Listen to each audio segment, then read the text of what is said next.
So Patrick Mahomes, we'll start with this one. It was a rough day for the Chiefs. They're eliminated from playoff contention, and Patrick Mahomes is now out for the year. And if he tore his ACL, he's probably out for most of next year. Right. That could be a really, really big problem for the Chiefs. I mean, we talked about it already last week, Josh, about how the Chiefs dynasty, we kind of feel like it's under wraps now. Like we kind of feel like the dynasty is over. The threat, the constant fear of the Chiefs is over. Travis Kelce is due to retire after this coming season. It just doesn't feel great right now if you're a Chiefs fan. They're 6-8 this year. I mean, what do we make of this? I mean, is this just the icing on the cake for what the Chiefs' future looks like? What does this mean for Kansas City going forward, Josh? It definitely means, some retooling is going to be needed, and it's time, as far as this season is done. We know we have to move on, so let's test out some players that we've been on the fence with in these last few games on how they produce. And headed into next season, maybe Gardner Minshew is our bridge quarterback up until Mahomes gets healthy. Maybe we try to bring in someone else. Who knows? Maybe Phillip Rivers will be available by then. And, and you just got to try to, do some retooling, because we know their defense, to their credit, I thought their defense played a really good game against the Chargers, because we were talking about the defense was appearing older and a little slower. They had the must-win mode on that side, and both teams only scored one touchdown. Yeah. So it was a good defensive battle, but obviously we know the heart, the soul, the brain is all Patrick Mahomes. And tearing your ACL, best case scenario is about 8 months before you come back. So that would bring them to right around the start of the season for him to be ready. Best case, absolute best case. Right. He's more than likely not going to be ready to play until sometime probably between October and November. So we pack in this season. Can you maintain roughly a 500 record? Hope you want to try to do what the Bengals were hoping to do when Burrow went down, to try to maintain around 500 before Burrow came back. Obviously, they failed to do so this year. Yeah.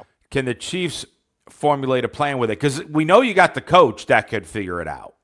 So that you're good with, pending on how long Andy Reid wants to stay. Yeah. And then you brought up Travis Kelce. I personally think that this is going to lead him to play one more season. Oh, really?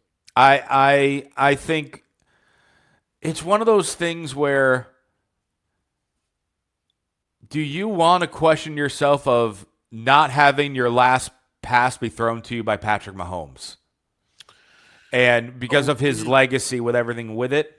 Mm-hmm, right. And does he have anything else to prove? No, of course not. But that's also the warrior in these athletes on, hey, do I want my last game, my last season to end with my team under 500 with a backup quarterback and an aging defense? Or do I want to try to, die on my sword per se and go down fighting with as much strength as we have? And there, comes obviously the gamble with it, because for all next year he's older, he could be worse. He could get hurt. Who's to say Mahomes comes back 100%? Who's to say Mahomes comes back at all next season? Right. So then you roll that dice. So it's a really interesting time for the Chiefs. I mean, it's also, I'm sure you've seen, because they're always having comparisons of Mahomes and Tom Brady, how bizarre it is that Brady's ACL injury that took him out for the season was also in season 9 as Mahomes is. Yeah. Now Brady's happened at the beginning of the season, but just like the similarities are just incredible. And the Patriots, when he went down, they tried to formulate, and then they retooled. And when he came back, that's all of a sudden, where Gronk emerged, and that's where they were configuring the other pieces and improved their defense. So I think the Chiefs could do that. But if I'm a Chargers or Broncos fan, I'm saying, Patrick, take all the time you need to recover. Yeah. We wish you well. Yeah. We're going to send you some flowers, but you rest possible. up. Oh, you need 2 years? Fine. Take 2 years. Yeah, really. Have another kid. Go, do your thing, man. Be in your brother's TikToks. Do whatever you need. I think that was the one that everybody was waiting for. I think was go do some TikToks with baby bro and try not to get arrested. But the point you make about Travis Kelce is very, very interesting because I think there definitely will be an element of like, do I want my last NFL pass to be caught by a throw from Gardner Minshew instead of Patrick Mahomes? There's obviously such a big connection there. Travis Kelce will be entering his age 37 season. But listen, you have to give Kelce a little bit of credit here where like Kelce is, I mean, we always give him a little bit of, some flack. I wouldn't even call it flack, but some tempered expectations just because over the last couple of years, his age has shown, right? Like his last really great season was 2022. I mean, that's 3 years ago, and he has yet to eclipse 1,000 yards since, but he's been around 1,000 yards since. Like he hasn't eclipsed it, but 2023 was 984 yards with 5 touchdowns. Last year it was 823 yards with 3 touchdowns. This year he's got 797 yards and 5 touchdowns in 14 with 3 games to go. Right, with 3 games to go. I mean, he could very easily get up around 900 plus yards again. I mean, and even though we're used to seeing Travis Kelce put up these really gaudy numbers for a tight end, those are very productive NFL numbers. Even at right now he's 36. He just turned 36 a couple months ago.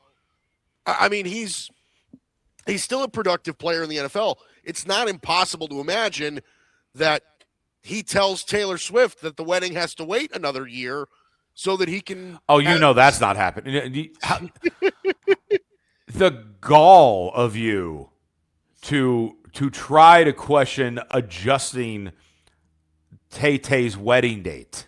Tay-Tay. Hey, I am a proud supporter of the Swifties. You cannot do anything to possibly upset her. Are you a Swiftie yourself?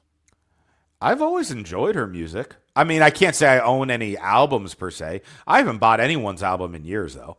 I don't think anybody has. Yeah, nobody's bought anybody out. But she's always been, she's a good songwriter. She's a good singer. She's I like how she tends to stay pretty humble. I love watching her on talk shows. She's very entertaining. I got no problems with Taylor Swift, nor the Swifties. So don't come after me. Come after Mike Guido and his hair. Anywho, so here's the thing. I think this gives the Chiefs a really good chance to retool, right? Because they're at a point now where, like, they're obviously not making the playoffs this year. Next year, I wouldn't have them penciled into a playoff spot either. I don't think Mahomes is going to come back after 8 months. Sure. Like, I would imagine that he's going to come back at the very best in like November of next year if they accelerate him a little bit. I'm thinking like best case scenario, he's back by Thanksgiving. But I'll say I do think he'll be back earlier than that. But not by much. In December. I mean, I don't know that he's going to come back much earlier than a full year. I mean, I think that could be like a full year's worth of injuries for him. But look, even if that's the case, I don't, like I said, I don't have the Chiefs penciled into a playoff spot next year after the injury for him. This gives them a really good opportunity to kind of get like retool with players a little bit. Yeah. And it wouldn't even surprise me if during this offseason and maybe at the deadline next year, they try to sell off some of their older pieces and try to recoup some of those picks and get their roster a little younger, right? Like this is a team right now where it just isn't aging well. And some of the guys that they have on their roster that are younger aren't performing to the expectations that they thought that they could. So try to get this roster a little bit younger, reshape, because like, listen, it's even over the past couple of years where, like, again, 2022 was the last really great Mahomes year. After that, I mean, he's been a very solid NFL quarterback, but that's about all I'll give him. Right? At least from a numbers perspective. I mean, 2023 at 27 touchdowns and 14 picks. This year, he's finishing the year with 22 touchdowns and 11 picks. You know, he's solid right now. I don't know that there's any doubt that you have the guy still, but let's be honest. This might be a bit of I don't want to call it a wake-up call because it's not like they've been lacking success for a while, but this is a situation where we're like, okay, now Mahomes is hurt. Now let's see if we can, clearly we got blown out in the Super Bowl last year. We follow that up with a non-competitive,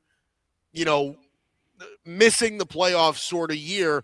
What can we do to retool? I think that's that's an opportunity that this gives them. So I don't want to say Mahomes getting hurt is a good thing, but I think it could be viewed as an opportunity rather than, doomsday. Well, again, with the comparisons with the Patriots, when Brady went down that season, they still would do their best to compete. They actually ended up statistically with a good season that year, but missed the playoffs. But to your point, had to retool, rebuild some things, and then the Patriots jumped right back. I do really feel the Chiefs will do the same. To your point, based on how late in the season the injury happened, it's probably going to be more so in 2 seasons from now as opposed to 1. Mm-hmm. So let's dip into the comment section. Patrick Brown from earlier said it's NFL related, so brace yourselves. I don't even know that he's given the tease, the continued teases from Patrick Brown. I know. All Even Podcast, Barry Grant Jr. Saying Mike Guido violates HR policies every single week by hitting on Josh. Hey, the man likes what he likes. Yeah, don't yuck somebody else's yum. All right, let's be real. Okay, don't do any of that. Don't yuck somebody else's yum. Oh, that's outstanding. I got that phrase from one of my buddy's girlfriends, and they live in California. As I'm sure. Why have you not connected me with them? I don't even remember where they live in California. I want to say they live around San Diego, but then I guess you're a great friend, aren't you? Yeah. Well, yeah, we'll see. This is interesting. I want to bring this up because this is actually very much topic related. Patrick Brown saying, since you're kicking the show off with Kansas City, a name to keep in mind, Kyle Pitts. Should the Chiefs call the Falcons and see what picks they want for Kyle Pitts? Well, if you're going to ask them what picks they want, they're going to ask for first, and you're not going to get those for Kyle Pitts. Now, if Kyle Pitts can be consistent like he was this past Thursday, different story. I mean, it's not at all a bad idea. It's worth, calling them to see what they would be willing to do, because that goes, and this might kind of lean with our coach's conversation later on. Are the Falcons though in a position where they want to get rid of some of their young talent? So I don't know if they'd be willing to part ways with Pitts just yet, but there are definitely, some good players, Listen, if around there's a the change of league. scenery, I mean, Patrick said Yeah. it before in the comment section where if there's a change of scenery candidate that could, I mean, when Kyle Pitts, the question he has here is where did you have Pitts ranked on your board when I was doing the draft? I mean, I don't remember exactly, but it was, I mean, he had to be top 3 or Right. something. He Like went, what, fourth that year? he went 4th. I was Yeah. extremely high on Kyle Pitts. Everyone was. Everybody thought that coming out of college, Kyle Pitts was the shit. Yeah. Like he was the guy. I would say this. I think a more feasible opportunity at tight end, and while it's certainly younger than Kelsey, it's not, I don't think, as young as Pitts. But I would reach out to Minnesota about T.J. Hawkinson. Yeah, that's because they've been doing a 2 tight end setup there, which obviously means less catches for both Hawkinson and was Oliver. So maybe that's someone you could bring over for another change of scenery. Just throwing a name out there. Yeah, no, I think that's a really solid name as well. Josh hit the Swifty pander button. That's what Barry Grant Jr. says. Is that you're pandering the Swifties now? Hey, players want to play. Haters want to hate. I just shake it off. Okay.